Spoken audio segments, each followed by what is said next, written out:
another solid outing, 7 2/3. He just had one little hiccup. It was a 29-pitch, 6th inning. But outside of that, it was an outstanding effort. He held a very good team in check and preserved the lead. Command of his fastball was very good. The secondary stuff, even better. When you string together 3 straight shutouts like this, I mean, Yeah. Are starting pitchers really feeding off of each other at that point? I think so. You guys are watching the same thing we are. The results are there. It's the first time it's happened in over 60 years, 3 consecutive shutouts. So it's just an impressive run. Our guys are engaged. They understand the game plan. And a lot of things are going into them going out there and executing. But they deserve all the credit. The pitchers are doing a great job. And you know, to say you're going to shut out the Baltimore Orioles for 3 straight games, I would have never believed it. Our pitchers deserve so much credit for that. Especially now that the season series is over, can you say if there's anything that allowed your lefties, I mean, it's 3 straight lefty starters that shut out the Orioles, that your lefties had or were able to do in this matchup? You know, not exactly. I can't pinpoint one thing. I know that the fastball changeup combination seems to work very good against these guys. They're ultra aggressive in swing counts, and we have something that looks a little bit like a fastball. They don't recognize shape or it's not shape or spin, which they recognize, and they're just aggressive to a fastball, and they hit a lot of home runs. And I think we did a good job, especially in this ballpark, with the short left field area, to not allow 1 home run, and more impressive that we didn't allow 1 run. Phil. Do you subscribe to the theory that tall lefties have an advantage in day game too? Do you think that that's reality or just a myth? I know that the shadows were starting to cause some problems for our hitters, and that makes me aware that there's a challenge for their hitters as well.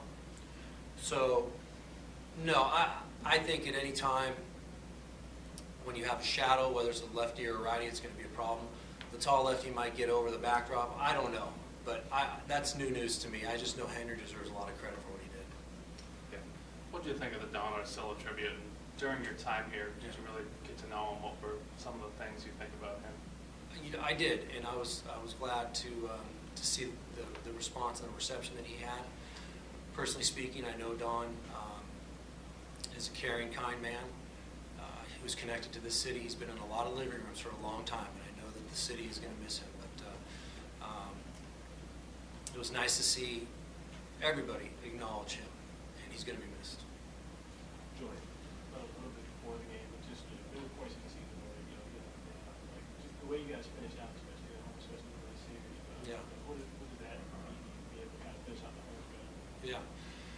Well, I talked a little bit about that earlier today, and it's right along the same lines of us competing, going out there, not looking beyond the moment. I know we finished with an above 500 home record.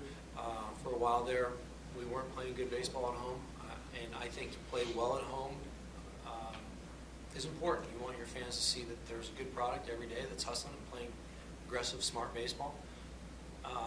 But I'm really proud of these guys for persevering, and we still have some work to do.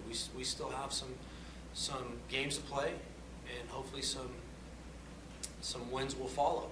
We know that we can go out and compete with anybody in this league at any time, and we're very proud of that, despite some very difficult circumstances throughout the course of this season.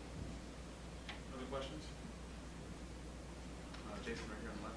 I know you don't get to see Shaw at third base much, but were you impressed with that play that he made and the way he handles himself over there? Yeah, it's kind of he's a hidden gem over there. Not many people know that he could play third base. It was a way to get Alan Craig some at bats, and he's fine. I know that he works over there every now and then with Butter, and I talked to Butter about it yesterday, and Butter signed off on it. And for me, it was a no-brainer. He's a very comfortable player at third base. He's got the right footwork. He's got a very strong and accurate arm.